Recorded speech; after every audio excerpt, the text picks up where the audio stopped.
Bonjour les jeunes, j'espère que vous allez bien. Aujourd'hui, c'est une nouvelle vidéo de notre cours des théories des organisations. Et donc, après les théories classiques, et on a vu que dans les théories classiques, ces théories s'intéressaient plus à l'interne organisationnel de l'entreprise avec l'école classique, l'école des relations humaines et enfin l'école néoclassique qui a commencé un peu à s'intéresser avec Drucker aux clients et donc un peu au marché. Et c'est un peu une transition vers ce que nous allons voir aujourd'hui. Donc aujourd'hui, nous allons entamer les écoles des théories modernes. Et la première école de ces théories modernes, c'est l'école systémique. Et du coup, tout simplement, de nombreuses théories des organisations ont une approche systémique des organisations, c'est-à-dire qu'elles s'appuient sur la théorie générale des systèmes que nous allons voir tout au long de ce cours et qui est née dans les 1930 et puis elle est développée notamment par Bertalanffy qui a une vocation à s'appliquer à tout sujet d'étude et toutes les disciplines. Et du coup, cette école systémique ou bien cette théorie des systèmes, elle a connu des développements dans de multiples sciences, comme les sciences de l'éducation, de la cognition, encore de la société, c'est-à-dire l'économie, la sociologie et la gestion. Et du coup, tout au long de cette vidéo, nous allons découvrir, comme d'habitude, des mots-clés. Donc, les principaux mots-clés, donc nous allons bien sûr s'intéresser à la théorie des systèmes. Nous allons découvrir ce qu'est la causalité circulaire, l'interaction et puis ce qu'on appelle la rétroaction. Et parmi les principaux auteurs, donc comme j'ai dit tout à l'heure, Bertalanffy, Katz-Kahn, Rosnet, Morin et Lemoine. Et donc, avant d'entamer la théorie des systèmes, déjà il faut définir ce qu'est un système en fait. Et en fait, un système, c'est tout simplement un ensemble d'éléments qui sont en interaction. D'accord ? Donc, ces éléments qui sont en interaction. Et ce système, il est orienté vers la réalisation d'un ou plusieurs objectifs. Et donc un système change d'état tout simplement en fonction de la variation des éléments qui en font partie. Donc les éléments qui font partie du système font que celui-ci va changer en fait d'état en fonction de la variation de ces éléments.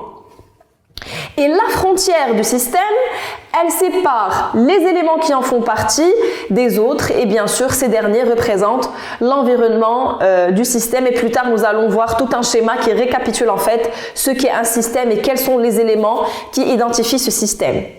Et bien sûr, tout système, il entretient des relations avec son environnement. Donc, un système qui entretient ses relations avec son environnement, il est qualifié de système tout simplement ouvert.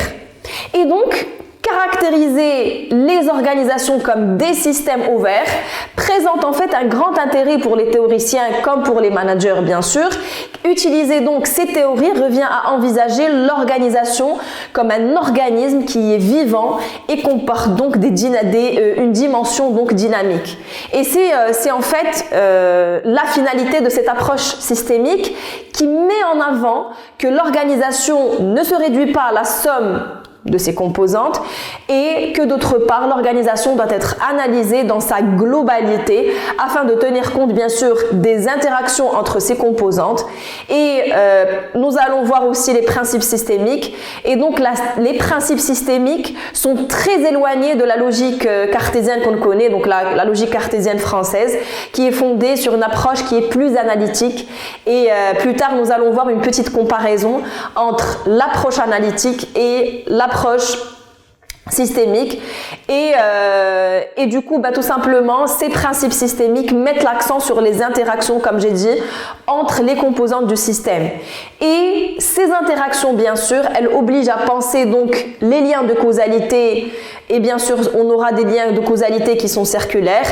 et l'approche systémique souligne donc la complexité de l'organisation Et bien sûr, comme j'ai dit, la notion du système ouvert attire l'attention sur le rôle bien sûr de l'environnement qui agit sur elle et sur lequel elle agit en fait en retour. Donc on a une certaine relation entre l'environnement et l'entreprise. Et bien sûr, on va voir cet aspect plus tard qui a été développé en fait, ces interactions entre environnement et organisation, structure de l'organisation dans l'école de la contingence qu'on va voir après, cette école systémique. Et bien sûr, nous verrons ça plus tard. Donc là, c'est par rapport à la définition du système qui est bien sûr l'ensemble de ces éléments qui sont en interaction et qui convergent vers un objectif. Alors, quels sont les principes systémiques? En fait, 3 principes systémiques, mais en fait ces principes de l'approche systémique viennent heurter en fait de plein pied la logique, comme j'ai dit tout à l'heure, cartésienne française, et bien sûr qui est bien sûr fondée sur une approche analytique. Et dans l'approche systémique, 3 principes fondamentaux. On a ce qu'on appelle le holisme. Le holisme en fait, c'est que il est défini en fait, ou bien il est caractérisé par le fait qu'un système doit être considéré comme un tout. Et qui fonctionne différemment. Et bien sûr, on parle ici d'une certaine synergie. Et bien sûr, ceci implique que les parties fonctionnelles du système communiquent efficacement. Et ce principe de holisme est à la base même de l'approche systémique. Et comme j'ai dit, il repose sur l'interaction des parties du système. Puis, bien sûr, nous avons la synergie ou l'émergence, c'est-à-dire que le tout fait plus que l'ensemble des parties. Et en effet, c'est l'interaction des composantes qui permet de réaliser l'activité du système et d'atteindre donc ses objectifs. Et enfin, l'opacité ou bien la boîte noire, c'est que bien qu'un système ne soit jamais complètement connu, mais il peut être administré efficacement, et c'est le concept de la boîte noire ou bien la théorie de la boîte noire. En fait, c'est quoi en fait? C'est que dans le modèle d'un système complexe, les composantes sont considérées comme des boîtes noires ayant des propriétés et réalisant des fonctions qui sont utiles pour décrire l'activité du système.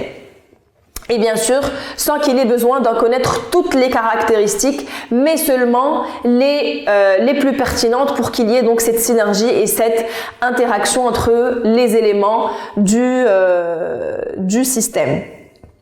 Et puis, bien sûr, nous avons parlé de la notion analytique et de l'approche analytique et de l'approche systémique. Et donc Rosnet en 1975, il propose en fait une synthèse des oppositions entre les approches systémiques que nous allons voir, donc de l'approche systémique et analytique, et qui met en valeur l'importance d'analyser les organisations globalement ainsi que leurs interactions. Donc on va voir une certaine caractérisation des approches analytiques et systémique en fonction de différentes variables. La première variable, c'est la variable qui concerne les éléments. En fait, l'école ou bien l'approche analytique, elle isole et se concentre sur les éléments, alors que dans l'approche systémique, on a plutôt une relation, donc elle relie et se concentre en fait sur les interactions entre les éléments.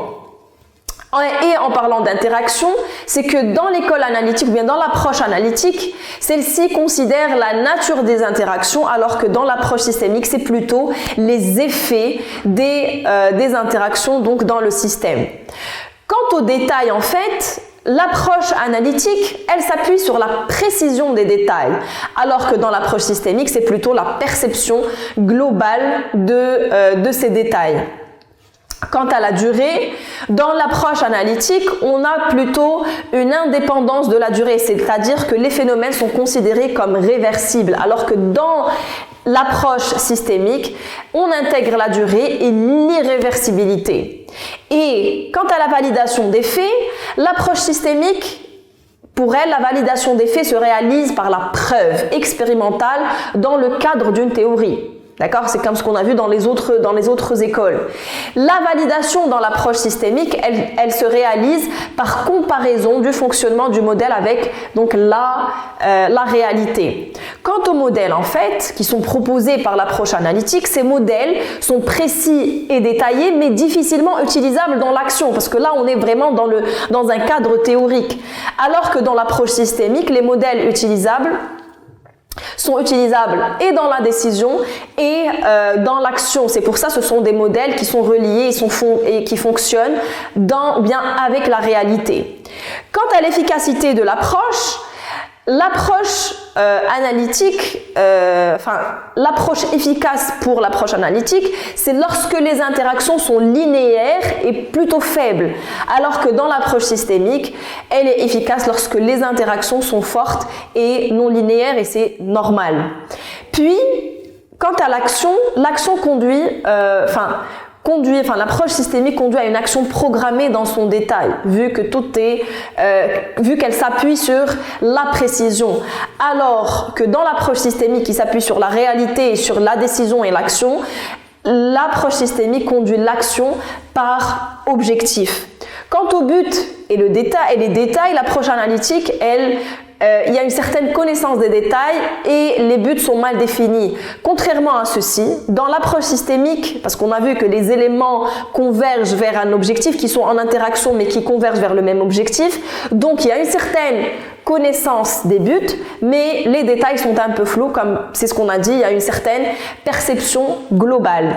Et enfin, concernant l'influence, dans l'approche analytique, celle-ci modifie une variable à la fois, vu qu'on a vu que les éléments sont isolés, d'accord, elle se concentre sur les éléments d'une façon isolée, alors que l'approche systémique, elle se concentre sur les interactions entre les éléments, et du coup, tout simplement, concernant l'influence, elle va s'appuyer sur la perception globale. Donc, ceci est un tableau comparatif entre l'approche analytique et l'approche systémique en fonction des variables, donc les éléments, les interactions, les détails, la durée, la validité des faits, les modèles, l'efficacité également, l'action et bien sûr le but et les détails, enfin l'influence.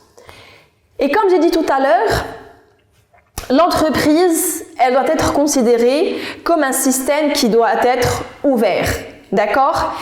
Et bien sûr, nous allons voir maintenant l'approche systémique mais appliquée aux organisations selon 4 éléments importants. Donc, l'entreprise comme système ouvert, on va voir la notion d'interaction, de rétroaction et de causalité circulaire dans le système. Nous allons voir, parce que cette causalité circulaire, elle est reliée donc à la notion de sous-système. Et enfin, bien sûr, il faut voir le rôle du chef d'entreprise dans l'approche systémique. Donc, nous commençons par le fait que l'entreprise, c'est un système ouvert. Et en fait, il faut noter qu'il existe des systèmes qui sont ouverts et des systèmes qui sont fermés, d'accord ? Et quand un système entretient des relations avec son environnement, c'est là où on parle de système ouvert, d'accord ? Et de nombreux théoriciens vont s'appuyer sur cette définition des systèmes pour analyser les organisations et les entreprises comme des systèmes ouverts, d'accord ? Et donc le caractère ouvert des organisations introduit le principe d'équifinalité, c'est-à-dire le méthode final peut être atteint à partir de conditions initiales qui sont différentes et par des chemins qui sont différents. Et donc il existe plusieurs façons de piloter les organisations qui peuvent aboutir au même résultat.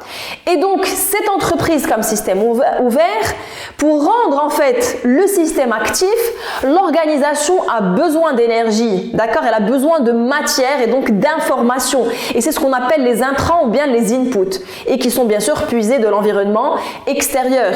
Simultanément, bien sûr, l'organisation rejette, d'accord, sa production, donc elle rejette vers l'extérieur, et c'est ce qu'on appelle l'extrant ou les outputs. Et bien sûr, l'ouverture organisationnelle sur l'environnement est caractéristique du système et tout simplement, sans ouverture, on aura un système qui est inerte et qui est non actif. Et donc, la majorité du temps, l'entreprise devrait être considérée comme un système ouvert. Et donc, voici donc un schéma qui on va un peu comprendre cette notion de système ouvert, d'interaction, de sous-système également. Et du coup, nous allons voir l'interaction, la rétroaction et la causalité circulaire. Mais on revient au système. Donc, comme on a dit, le système se définit comme un ensemble d'éléments en interaction orientés vers la réalisation d'un ou plusieurs objectifs. D'accord?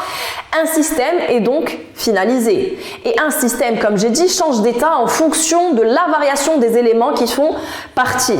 Et le nombre d'états différents que peut revêtir un système mesure bien sûr sa variété et donc sa complexité. Donc le système est complexe. Et plus un système est varié, et plus son contrôle est difficile et donc ne pourra pas être que partiel. Et donc ce système, il y a une frontière. La frontière, comme vous voyez donc en gris, la frontière du système sépare les éléments qui font partie du système des autres. Et bien sûr, ces derniers représente ce qu'on appelle l'environnement du système. Et cette frontière, bien sûr, elle peut être une frontière matérielle, par exemple les murs d'une usine, ou immatérielle comme le système juridique. Donc souvenez-vous du Pestel, donc le système juridique pourrait être donc une frontière immatérielle. Et du coup, il convient de distinguer d'une part les relations entre les éléments du système en interne et d'autre part celles entre le système en lui-même et l'environnement. Et du coup, pour analyser les organisations et les entreprises, il est possible tout simplement de les subdiviser en sous-systèmes, dont la nature, bien sûr, dépend de la nécessité ou bien des nécessités de l'analyse. Et comme j'ai dit depuis tout à l'heure, ces sous-systèmes sont en interaction.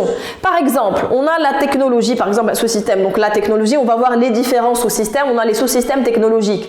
La technologie influence la structure. Et le sous-système psychologique, dont on va voir en détail ces sous-systèmes. Et bien sûr, le système entreprise est ouvert et entretient, comme vous voyez, entretient des flux ou bien il entretient donc des relations avec son environnement. Et l'environnement peut être aussi subdivisé en sous-systèmes délimités, bien sûr, par des frontières et auxquels elle attribue, bien sûr, des pouvoirs de décision. Et les sous-systèmes sont formés, par exemple, par ses concurrents donc dans l'environnement, par les concurrents, les fournisseurs, les sous-systèmes politiques, donc tout le pestel, scientifique, culturel, avec lesquels donc elle entretient des liens plus ou moins étroits. Et là encore, la subdivision en sous-systèmes dépendra de la nécessité donc de l'étude menée. Et puis, quant au pilotage de ce système, tout simplement, le pilotage de ce système, on a le détail des sous-systèmes.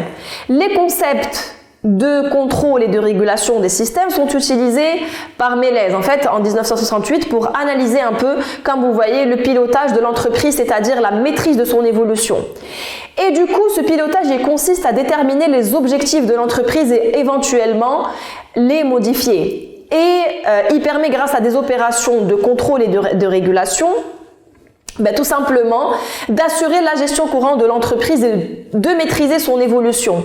Et cette schématisation, et c'est ce que vous voyez dans ce sous-système qui est identifié ou bien qui est caractérisé par différents éléments, et bien sûr qui sont en interaction, d'accord? Et cette interaction, nous avons la notion de rétroaction et une rétroaction entre deux éléments.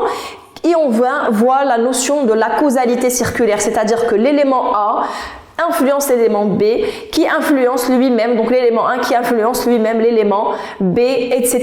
Donc on a une notion de rétroaction et surtout de causalité circulaire, comme vous voyez donc dans le détail du sous-système.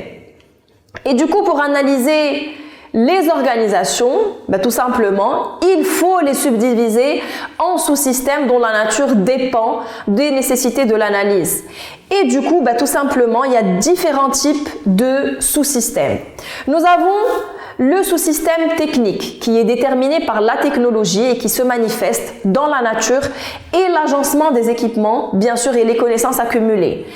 Et il définit surtout le processus de production. d'accord, qui a été privilégié un peu par Taylor. On peut également avoir un sous-système psychologique formé par les individus et les groupes qui sont en interaction avec leur comportement, leur motivation, leur statut et leur rôle. Et bien sûr, c'était l'école des relations humaines qui a centré son analyse sur ce sous-système. Puis nous avons le sous-système structurel qui détermine en fait les modalités de la division et de la coordination des tâches, les hiérarchies bien sûr, et puis donc les circuits de communication qui peut être ascendant ou bien descendant, transversal, etc. Et nous avons également les sous-systèmes qui sont liés aux objectifs et aux valeurs de la firme, et enfin les sous-systèmes du management qui bien sûr fixent les objectifs, développent les stratégies et définissent les structures, et du coup ils constituent le centre de décision principale de l'entreprise. Et donc là, on a vu un peu dans le schéma qui récapitule un peu le système et bien sûr les sous-systèmes, mais quel est le rôle du chef d'entreprise donc dans l'analyse systémique? Et du coup, dans le cadre de l'analyse systémique, en fait, le rôle, tout simplement, est important du chef d'entreprise. Et Rosnay, il propose de le caractériser. Et le rôle du chef d'entreprise, en fait, c'est de, comme a dit Rosnay, de transformer les informations en action. Et cette transformation, c'est bien sûr la prise de décision et l'organisation de la gestion de l'entreprise peut être ainsi conçue comme un système d'information, bien sûr, système d'information, décision et action. Et du coup, la fonction de gestion du chiffre d'entreprise, elle s'inscrit à l'intérieur d'une boucle, bien sûr. Et cette boucle, elle part de l'objectif, donc des objectifs aux décisions, puis des décisions aux actions, et enfin, du résultat des actions à de nouvelles décisions. Mais cette fonction, bien sûr, elle met en jeu deux modes d'action qui peuvent sembler donc contradictoires. D'un côté, le chef d'entreprise doit agir comme un agent de stabilisation, bien sûr pour assurer la survie de l'entreprise, la sécurité de l'emploi et il doit maintenir son équilibre. Et de l'autre, il doit assurer également la croissance continue de l'entreprise. Et bien sûr, le dosage de ces deux modes, tout simplement, détermine le comportement dans le temps de l'entreprise et elle peut ainsi, comme tout organisme complexe, passer par des phases de croissance, de stagnation, de régression ou bien de fluctuation. Ceci est par rapport donc au rôle du chef d'entreprise qui est un stabilisateur de l'entreprise et surtout un régulateur donc de l'entreprise et bien sûr il doit assurer la croissance de cette entreprise. Et donc, quelle que soit l'école qu'on voit, il y a des apports, mais aussi des limites. Par rapport aux apports, caractériser en fait, donc là on est dans les systèmes, et donc caractériser les organisations comme des systèmes ouverts présente un grand intérêt pour leur analyse et de nombreuses théories, y compris les théories contemporaines que l'on va voir plus tard pendant ce semestre, vont intégrer donc cette approche. Et elle a donc défini un apport conceptuel incontestable à la théorie des organisations. Et puis également l'approche systémique met en avant que l'organisation ne se réduit pas à la somme de ses composantes et que d'autre part l'organisation peut être analysée dans sa globalité afin de tenir compte des interactions entre ses composantes. Il s'ensuit que diviser l'organisation en tâches élémentaires ne permet pas de comprendre le fonctionnement. Il n'est donc pas pertinent d'analyser les organisations en les décomposant et en s'intéressant aux éléments qui les composent de manière isolée comme l'approche analytique qu'on a vue tout à l'heure, le tout étant en effet plus que la somme donc des parties. Et bien sûr, les interactions au sein de l'organisation obligent de plus en plus à penser donc la causalité comme circulaire, c'est-à-dire qu'il existe des mécanismes d'interaction et de rétroaction, donc l'élément A influence l'élément B influence l'élément A, etc. Et donc on a une certaine causalité circulaire au sein des organisations et bien sûr qui prime sur la prise en compte des éléments constitutifs de l'organisation eux-mêmes. Et du coup, la causalité n'est donc pas linéaire comme dans l'approche, comme on a vu l'approche analytique, mais dans l'approche systémique, elle est plutôt, donc la causalité, elle est plutôt circulaire et cette approche donc attire l'attention sur la notion de complexité de l'organisation.